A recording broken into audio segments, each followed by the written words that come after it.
खुलुमबाय लोगोफोर आसा खालामो बयबो मोजाङैनो दङ जोङो दिनै जों टपिक्सनि सायाव सावरायनो सानदों बे जाहैबाय BTC इलेक्शननि दा रिजाल्ट 2025 नि दा बेयाव BTC आव सोरनि सरकार दागोन लोगोसे केन्डिडेटफोरखौ दोनखुमाबाय नामा दा बैफोरनि बागै जोङो सावरायनो सानदों लोगोसेनो एग्जिट पोल दा बबे पार्टिया बेसेबां माने सिटखौ देरहानो हागोन दा बैनि सोमोन्दैबो जोङो फुल डिटेल्सआव सावरायगोन अब्ला नोंथांमोना भिडिअखौ जोबजासिम नायलां दा जोङो गासैबो एग्जिट पोल अबेबा माने पार्टिफोरा दा गुबुन गुबुन पार्टिया बेसेबां माने देरहानो हागोन जों बेखौ फुल डिटेल्सआव सावरायगोन दा BTC इलेक्शननि रिजाल्ट दा बेयो गाबोन 26 सेप्टेम्बर 2025 दा गाबोननि गेजेराव माने फाइनाल दा बेयो सोर बबे कन्स्टिट्युएन्सियाव एबा बबे समस्तियाव सोर केन्डिडेटआ देरहागोन दा बेखौ जोङो गाबोननि गेजेराव क्लियारलि जों मोननो हागोन अब्ला नोंथांमोना दा नोंथांमोननि गोसोआव दा मा सानदों एबा एग्जिट पोल गुबुन गुबुन माने निउज पर्टेला होदों दा बैफोर एग्जिट पोल UPPL BPM एबा ABP एबा BJP दा बैफोर पार्टिफोरा बेसेबां माने केन्डिडेट देरहागोन दा बैफोरखौ जोङो सावरायगोन दा बेजों लोगोसे जोङो गाबोननि गेजेराव जों रोखायै दा बेनि केन्डिडेट देरहानायखौ जों नुनो मोननाय जागोन लोगोसे मोन 40 समस्तियाव सोर केन्डिडेटआ दा बबे पार्टिनि केन्डिडेट देरहागोन जों बेखौ गाबोननि गेजेराव नुनो मोननाय जागोन अब्ला जों दा बेयाव मोनसे प्रेडिक्शन एबा मोनसे साननानै लानाय एबा हमनानै लानाय मोनसे जोङो एग्जिट पोलखौ जोङो नायलांनो सानदों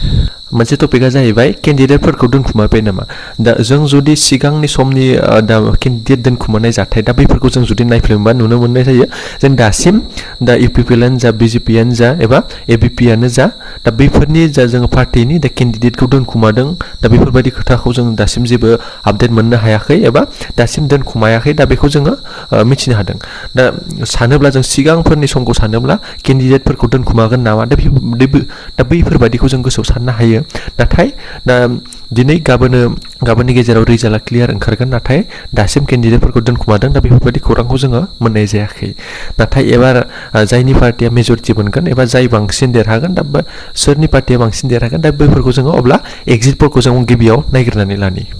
दायो जों नायनि दा बे जाहैबाय बड'लेण्ड रादाबनि मोनसे एग्जिट पोल दा बेयाव मोन 40 समस्तिनि गेजेराव दा बेयाव UPPLआ 19 सिटखौ देरहागोन दा बेखौ जोङो होनायखौ नुनो मोननाय जादों लोगोसे BPबा 13 सिटखौ देरहागोन लोगोसे BJPआ 8 सिटखौ देरहागोन दा बेखौ जोङो एग्जिट पोलखौ दा बड'लेण्ड रादाबनिफ्राय जोङो कालेक्ट खालामनाय जादों अब्ला नेक्स्ट मोनसे जों नायनि दा बेयो दा बे जाहैबाय बड'लेण्ड बुब्लिनि मोनसे एग्जिट पोल दा बेयाव होनाय जादों मोन 40 समस्तिनि गेजेराव UPPLआ 22 सिटखौ देरहागोन लोगोसे BJPआ 11 सिटखौ देरहागोन लोगोसे BPबा 7 सिटखौ देरहागोन दा बैफोरबायदि मोनसे दा सिटखौ देरहानायनि दा केलकुलेसन एबा एग्जिट पोलखौ जोङो दा बड'लेण्ड बुब्लिनिफ्राय जोङो कालेक्ट खालामनाय जादों दा नेक्स्ट मोनसे बेयाव डिजिटेल बड' निउज दा बै चेनेलनिफ्राय जों मोनसे दा बेखौ मा एग्जिट पोलखौ जोङो कालेक्ट खालामनाय जादों बे जाहैबाय टटेल 40 सिटआव दा BPबा 20 निफ्राय 23 सिटखौ देरहागोन लोगोसे BJPआ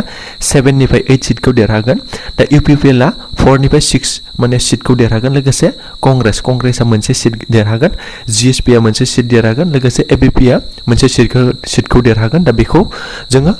डिजिटेल बड' निउजनि मोनसे एग्जिट पोल दा बेखौ जोङो कालेक्ट खालामनाय जादों अब्ला नोंथांमोननि गोसोआव दा बै जोङो मोनथाम मोनसे एग्जिट पोल दा बुथुमनानै होनाय जादों दा बैनि गेजेराव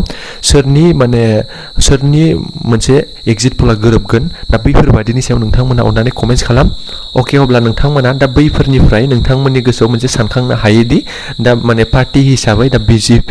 ABP एबा UPPL एबा BPM दा बैफोर पार्टिनि गेजेराव बबे मोनसे पार्टिया बांसिन माने सिटखौ देरहागोन एबा बांसिन माने समस्तियाव देरहागोन दा बैफोरबायदिखौ नोंथांमोननि गोसोआव जा सानदों दा बेखौ कमेन्टनि गेजेरजों फोरमायहर लोगोसेनो नोंथांमोना बबे मोनसे पार्टिनि दा सरकारखौ लुबैयो दा बेखौबो कमेन्ट खालाम दा बेनि गेजेरजों जों गोबां मोनसे जाज खालामनो हायो एबा एक्सपेक्ट खालामनो हायो एबा जोङो हमनानै लानो हायो अब्ला दिनैनि भिडिअ बेखिनियानो नोंथांमोना कमेन्टनि गेजेरजों फोरमायहर अके गोजोन्थों